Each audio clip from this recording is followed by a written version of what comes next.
ओम नमः शिवाय। शिव महापुराण श्री कैलास संहिता अध्याय 10 सुतोपदेश वर्णन। व्यास कहवा लाग्या, सूतजीना चाल्या गया पछी सर्व मुनिओने आश्चर्य थयुं अने तेओ अंदर अंदर कहवा लाग्या के एक प्रश्न तो अमे लोको भूली ज गया, जेनुं वर्णन सूतजीए पहेला ज कर्युं हतुं। ते वामदेवनो मत घणो ज कठिन छे। हवे क्यां ते श्रेष्ठनुं दर्शन अमने प्राप्त थशे, ज्यारे अमे आ विषय पर पूछी शकाशे। आ रीते ते मुनि चिंतन करता पोताना हृदयमां व्यासनुं पूजन करीने दर्शननी इच्छाथी त्यां बेठा हता।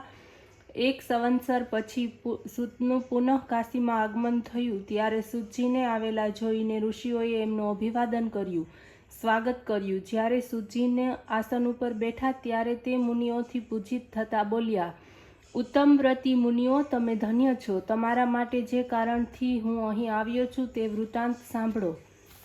જ્યારે હું તમારાથી પ્રણવનો અર્થ તેમજ ઉપદેશ કરીને તીર્થયાત્રા કરવા ચાલ્યો ગયો તો દક્ષિણ સાગરના તટ પર પહોંચીને જે મેં કુમાર અને શિવાદેવીનું પૂજન કર્યું અને કાલહસ્તી શૈલ ઉપર જઈને સુવર્ણમુખમાં સ્નાન કર્યું, દેવતા તથા ઋષિઓને તૃપ્ત કરતા શિવજીનું સ્મરણ કરી ચંદ્રની કાંતિવાળાને કાલહસ્તીને તૃપ્ત કર્યો, જે પશ્ચિમની બાજુ કરીને 5 મસ્તકવાળા અને ઘણા અદ્ભુત છે, તથા જેનું માત્ર એક જ વાર દર્શન કરવાથી સર્વ પાપો નાશ પામે છે, એમને પૂજીને પછી એમની જમણી બાજુએ રહેલા પાર્વતીનું પણ મેં પૂજન કર્યું।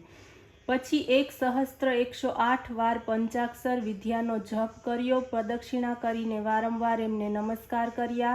આ પ્રકારે હું હંમેશા એમની પ્રદક્ષિણા કરતા કાલહસ્તી શૈલ ઉપર નિવાસ કરવા લાગ્યો।